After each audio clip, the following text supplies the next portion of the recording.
N اسی دن جس دن اس کا نکاح ہونا تھا، رات گزارنے کے بعد اس بزنس مین تاجر کو جرمن جانا پڑ گیا۔ تاجر نے لڑکی کے باپ کو کہا کہ میں کسی کام کے سلسلے میں، کاروبار کے سلسلے میں جرمن جا رہا ہوں، کچھ دن بعد واپسی آؤں گا تو پھر ہم دھوم دھام سے شادی کریں گے۔ شادی بھی ہو گئی اور ایک رات میں نے اپنی دلہن سے گزار بھی دی ہے، اور کچھ دنوں کے لیے میں جرمن جا رہا ہوں، جب واپسی پہنچوں گا تو انشاءاللہ ہم بڑی دھوم دھام سے شادی کریں گے۔ اب 16 سالہ لڑکی کا عمر رسیدہ تاجر شوہر جرمن چلا گیا، کچھ دن وہاں گزارے، جب واپسی آنے لگا تو ہوتا تو وہی ہے نا جو اللہ کو منظور ہو۔ واپسی وطن کی طرف آتے ہوئے اسی گاڑی کا ایکسیڈنٹ ہوا جس گاڑی پر یہ سوار تھا، وہ گاڑی کسی حادثے کا شکار ہو گئی اور عین اسی وقت یہ تاجر شخص مر گیا، اس کی ڈیتھ ہو گئی، اس دنیا فانی سے رخصت ہو گیا، روح نکل گئی، پیچھے دلہن بیٹھی اس کا انتظار کر رہی ہے، دلہا فوت ہو گیا ہے۔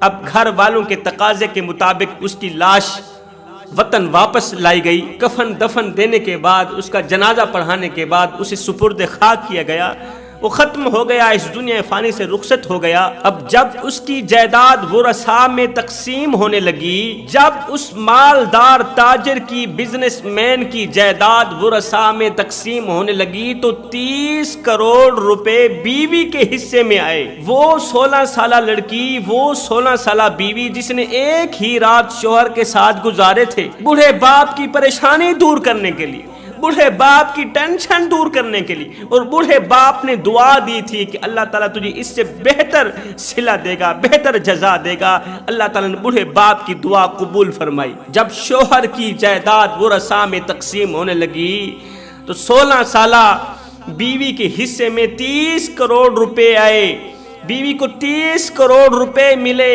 30 کروڑ روپے لے کر 100 کی مدت پوری کرنے کے بعد اس 16 سالہ شہزادی نے ایک نوجوان لڑکے کے ساتھ شادی کی۔ 100 کی مدت مکمل کرنے کے بعد اس نے ایک خوبصورت نوجوان لڑکے سے شادی کی۔ اب میں جو کہنا چاہتا ہوں وہ یہ ہے کہ 16 سالہ بیٹی کی جوان لڑکے سے شادی بھی ہو گئی، باپ کا قرض بھی ادا ہو گیا، باپ جیل جانے سے بھی بچ گیا، باپ کی عزت بھی بحال رہی۔ اگر 16 سالہ لڑکی نے باپ پر احسان کیا تو اللہ تعالیٰ نے بھی تو اس پر احسان کیا نا۔ اگر اس نے باپ پر احسان کیا تو اللہ تعالیٰ نے اپنے فضل و کرم کی بارش کر دی۔ باپ کی دعاؤں کا صدقہ اس کے حصے میں اتنی بڑی رقم آئی، اتنی بڑی رقم آئی جو اس لڑکی کے خواب و خیال میں بھی نہیں تھی۔ باپ کی فرما برداری کا صدقہ، سبحان اللہ، باپ کی پریشانی کو دور کرنے کا صدقہ اللہ نے غربت کے جنازے نکال دیے، امیری عروج پر کر دی۔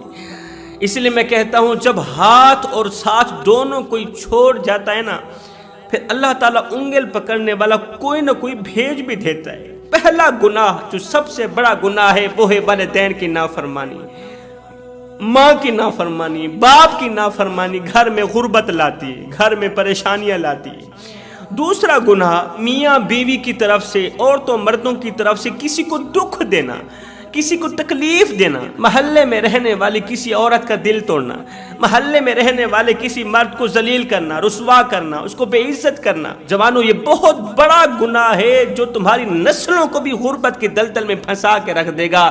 رسول کریم صلی اللہ علیہ وسلم کا دربار لگا ہوا ہے، آقا کریم کی خدمت میں ایک شخص آیا، رو کر کہنے لگا، یا رسول اللہ، میرا ایک ہمسایہ ہے جو مجھے بہت ہی زیادہ تنگ کرتا ہے، میرا پڑوسی مجھے تنگ کرتا ہے، وہ دن رات مجھے رلاتا ہے۔ یہ سن کر رسول کریم نے فرمایا صبر کرو، کیونکہ ان اللہ مع الصابرین، بے شک اللہ تعالیٰ صبر کرنے والوں کے ساتھ ہے۔ میرے نبی نے فرمایا تم صبر کرو۔ یہ شخص واپس چلا گیا، دوسرے دن پھر سے آقا کریم کی خدمت میں حاضر ہوا، کہا یا رسول اللہ، میرا پڑوسی مجھے بہت زیادہ تکلیف دیتا ہے، مجھے تنگ کرتا ہے، مجھے درد دیتا ہے۔ آقا کریم نے فرمایا صبر کرو، اس لیے کہ اللہ تعالیٰ صبر کرنے والوں کے ساتھ ہوتا ہے، اللہ تعالیٰ صبر کرنے والوں کو پسند فرماتا ہے۔ یہ شخص واپسی کو چلا گیا، تیسرے دن پھر سے اپنا دکھ لے کر آیا، درد بیان کرنے لگا، آقا میرا پڑوسی ہے، اس نے تو میرا جینا حرام کر دیا، اس نے تو مجھے ذلیل و خوار کر دیا، مجھے اتنا تنگ کرتا ہے کہ اب تو میں موت مانگنے پر مجبور ہو گیا ہوں۔ آقا صبر کا پیمانہ اب لبریز ہو چکا ہے، میرے لیے کچھ کریں۔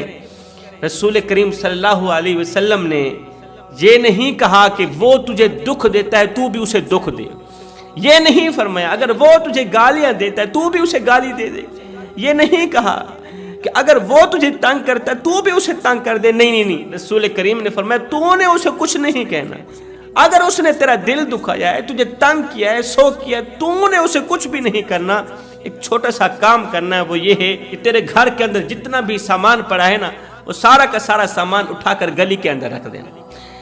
پھر گزرنے والا شخص کوئی بھی تم سے پوچھے گا کہ تو نے یہ سامان گلی کے اندر کیوں رکھا، اپنے گھر کے سامان سے گلی بند کیوں کی، راستہ بند کیوں کیا، آنے جانے میں دقت کا سامنا پڑ رہا ہے، تو پھر تو آتے جاتے لوگوں کو کہے گا کہ میرا جو ہمسایہ ہے نا، میرا یہ جو پڑوسی ہے نا، مجھے تنگ کرتا ہے، اس کے تنگ کرنے کی وجہ سے میں نقل مکانی کرنے پر مجبور ہو گیا، میرا یہ جو پڑوسی ہے مجھے تنگ کرتا ہے، اس نے میرا جینا حرام کر دیا ہے، تو اسی کی وجہ سے نقل مکانی کرنے پر مجبور ہو گیا ہوں۔ آقا کریم کے اس مشورے کو سر آنکھوں پر رکھتے ہوئے یہ شخص واپسی گھر کو چلا گیا۔ اس نے ایسا ہی کیا، اس کے گھر کے اندر جتنا بھی سامان پڑا تھا وہ سارا کا سارا سامان اٹھایا گلی کے اندر رکھ دیا، اپنے گھر کے سامان سے گلی بند کی۔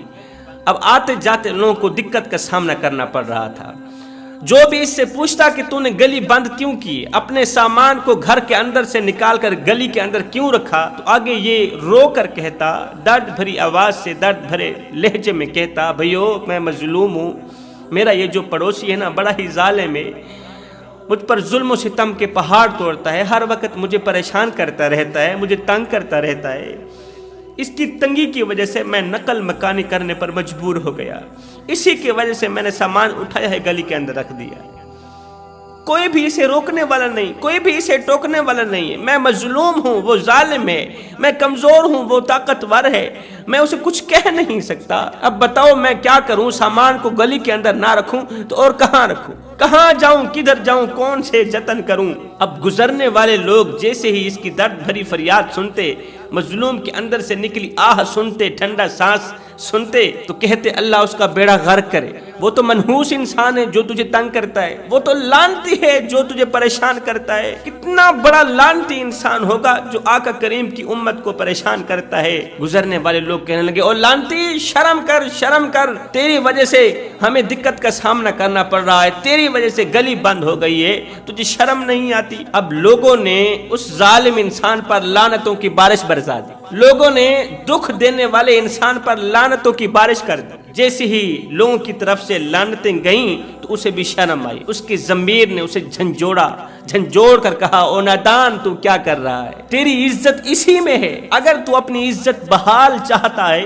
اگر تو اپنی عزت کو برقرار رکھنا چاہتا ہے، اگر تو ضلالت سے بچنا چاہتا ہے تو تیرے حق میں بہتر یہی ہے کہ جا کر تو اس مظلوم انسان سے معذرت کر لے، اس کے آگے ہاتھ جوڑ معذرت کر لے کہ مجھے معاف کر دو۔ اس تنگ کرنے والے شخص کے اندر میرے اللہ نے احساس ڈالا، اس کی ضمیر نے اسے جھنجھوڑا، اس کی غیرت نے اسے جھنجھوڑا، وہ اپنے گھر سے باہر نکلا، جسے تنگ کرتا تھا، جس کا سامان گلی کے اندر پڑا تھا، اس کے پیروں میں جا کر بیٹھ گیا، ہاتھ جوڑ کر کہنے لگا، بھائی مجھے معاف کر دینا، میں نے تجھے تنگ کیا، میں نے تجھے ذلیل کیا، میں نے تجھے اس قدر پریشان کیا کہ تو گھر سے سامان نکال کر گلی میں رکھنے پر مجبور ہو گیا، میری تنگی کی وجہ سے نقل مکانی کرنے پر مجبور ہو گیا، بھائی مجھے معاف کر دے، مجھے معاف کر دے، آئندہ تجھے پریشان نہیں کروں گا، آئندہ تجھے تنگ نہیں کروں گا۔ اب وہ جو تنگ کرتا تھا، پریشان کرتا تھا، وہ ظالم توبہ کرنے کے بعد اسی مظلوم کے ساتھ اس کا سامان اٹھا کے کمرے کے اندر رکھوا رہا تھا۔ اب میں جو بات کہنا چاہتا ہوں وہ یہ ہے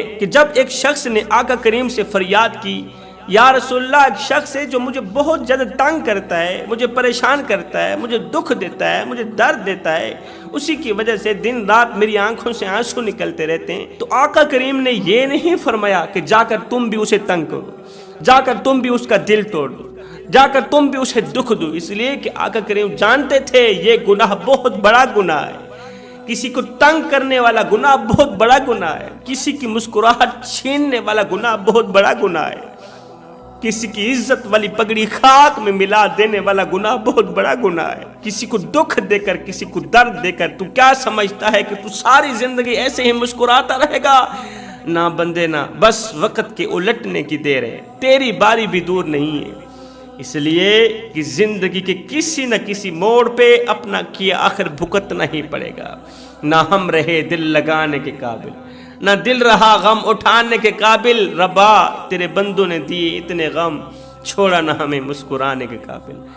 اللہ تیرے بندوں نے تو ہم سے ہماری خوشیاں بھی چھین لی، تیرے بندے نے تو ہم سے ہماری مسکراہٹیں بھی چھین لی. مسکراہٹوں کے بدلے دکھ دیے، درد دیے. تو فرمایا کسی کو دکھ دینے والا گناہ انسان کو غربت کی دلدل میں پھنسا دیتا ہے، پریشانیوں کے سمندر میں غرق کر کے رکھ دیتا ہے. تیسرا گناہ جو گھر میں بے بہا غربت لاتا ہے، بے برکتی لاتا ہے، گھر میں رہنے والے ہر ایک انسان کو، ہر ایک چھوٹے سے لے کر بڑے انسان کو پریشانیوں کے سمندر میں غرق کر کے رکھ دیتا ہے، وہ ہے اللہ کے حضور سجدہ نہ کرنا، وہ ہے نماز نہ پڑھنا. اللہ اکبر. تو ایک 6 سال کا بچہ تھا، مسجد کی طرف دوڑتا ہوا چلا جا رہا تھا. 6 سال کا بچہ ہے، مسجد کی طرف دوڑتا ہوا بھاگتا ہوا جا رہا ہے.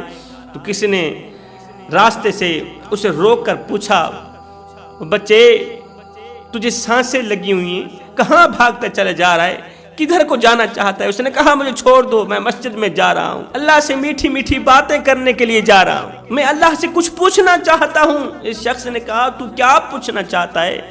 کہا میں یہ پوچھنا چاہتا ہوں اللہ آج میرے باپ سے ایسا کون سا گناہ سرزد ہو گیا تھا کہ اس کی فجر کی نماز چھوٹ گئی. اللہ اکبر.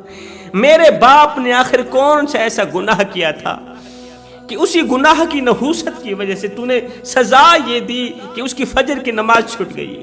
کتنا بڑا گناہ ہے فجر کی نماز کا چھوڑ دینا. میں باپ کی جگہ پر توبہ کرنے جا رہا ہوں. اللہ میرے باپ نے کوئی ایسا ویسا گناہ کیا بھی ہے تو اپنے حبیب کا صدقہ اسے معاف کر دو تاکہ اگلے دن اسے فجر کی نماز کے سجدے نصیب ہو جائیں. ہم کتنی آسانی سے نماز چھوڑ دیتے ہیں، نام لیتے ہیں حسین کا، نقل کرتے ہیں یزید کی، ذکر اس کا کرتے ہیں جو بھوکا ہے پھر بھی نماز نہیں چھوڑتا. ہم کھا پی کے نماز چھوڑ دیتے ہیں. جو 72 گھنٹوں کا پیاسا ہے پھر بھی نماز نہیں چھوڑتا. ہم شربت پی کے نماز چھوڑ دیتے ہیں. جو 3 دن کا بھوکا ہے، جس کے جسم کا ایک ایک حصہ زخموں سے چور چور ہے پھر بھی نماز نہیں چھوڑتا. ہم صحت مند ہو کے نماز چھوڑ دیتے ہیں. دن میں 5 ٹائم نماز پڑھنے کی اپنی عادت بنا لے، صرف یہ سوچ کر کے کہ ہو سکتا ہے یہ نماز تیری زندگی کی آخری نماز ہو سکتا ہے یہ اذان تیری زندگی کی آخری اذان ہو میاں، ہو سکتا ہے تجھے تیرا رب آخری بار بولا.